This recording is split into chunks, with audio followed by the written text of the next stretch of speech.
जय कृष्णमूर्ति। जिड्डू कृष्णमूर्ति।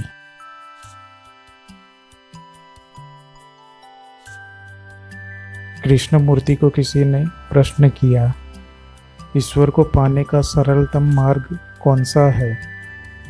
जय कृष्णमूर्ति कहते हैं, मुझे नहीं लगता कोई सरल मार्ग है, क्योंकि ईश्वर को पाना अत्यंत कठिन, अत्यधिक श्रम साध्य बात है। जिसे हम ईश्वर कहते हैं, क्या मन ही ने उसका निर्माण नहीं किया है? आप जानते हैं कि मन क्या होता है। मन समय का परिणाम है और यह कुछ भी किसी भी भ्रांति को निर्मित कर सकता है। धारणाओं को बुनने तथा रंगीनियों और कल्पनाओं में अपना प्रक्षेपण करने की शक्ति इसके पास है। यह निरंतर संचय, काट-छाँट और चयन करता रहता है। संकीर्ण, सीमित तथा पूर्वाग्रहों से ग्रसित होने के कारण यह अपनी सीमाओं के अनुसार ईश्वर की कल्पना कर सकता है, उसकी छवि बना सकता है।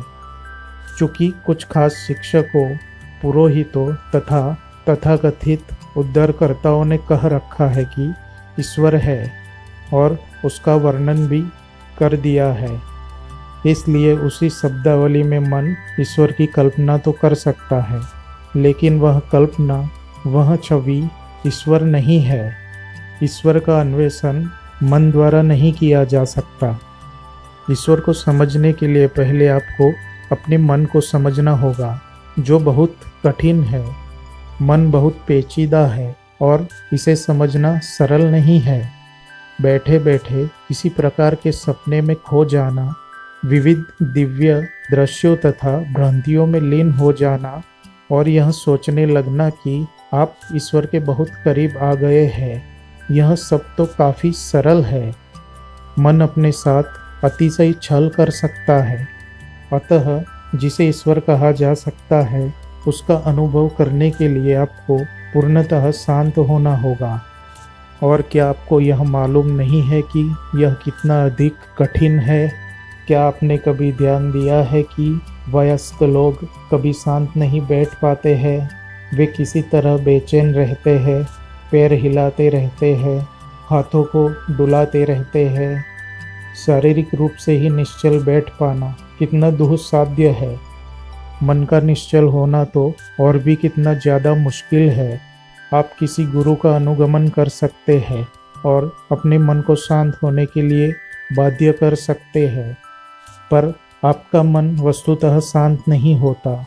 यह अब भी बेचैन होता है, जैसे किसी बच्चे को कोने में खड़ा कर दिया गया हो। बिना किसी जोर जबरदस्ती के पूर्णतः मौन होना एक महान कला है।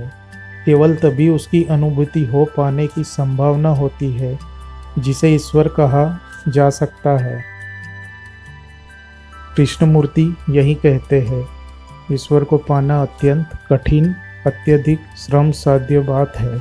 जिसे हम ईश्वर कहते हैं, क्या मन ही ने उसका निर्माण नहीं किया है? मन ईश्वर की कल्पना कर सकता है, उसकी छवि बना सकता है, लेकिन वह कल्पना, वह छवि ईश्वर नहीं है। ईश्वर का अन्वेषण मन द्वारा नहीं किया जा सकता। कृष्णमूर्ति कहते हैं, ईश्वर को समझने के लिए पहले आपको अपने मन को समझना होगा, जो बहुत कठिन है। मन बहुत पेचीदा है और इसे समझना सरल नहीं है। मन अपने साथ अतिशय छल कर सकता है। अतः जिसे ईश्वर कहा जा सकता है, उसका अनुभव करने के लिए आपको पूर्णतः शांत होना होगा। बिना किसी जोर जबरदस्ती के पूर्णतः मौन होना एक महान कला है। कृष्णमूर्ति कहते हैं, ईश्वर को समझने के लिए पहले आपको अपने मन को समझना होगा, पूर्णतः मौन होना होगा, क्योंकि मन कभी भी मौन में नहीं होता। जब मन मौन होता है तो यह पूर्णतः ईश्वर को समझने में सक्षम होता है। केवल तभी उसकी अनुभूति हो पाने की संभावना होती है, जिसे ईश्वर कहा जा सकता है। अगर आपको कृष्णमूर्ति की बातें अच्छी लगती है तो हमें कमेंट के माध्यम से ज़रूर बताइए। वीडियो पसंद आए तो लाइक शेयर जरूर करें ताकि मेरा उद्देश्य और लोगों तक भी पहुंच सके। प्रकृति हमें सत्कर्मों के लिए प्रेरित करे। तो मिलते हैं ऐसे ही और एक वीडियो के साथ, तब तक के लिए धन्यवाद।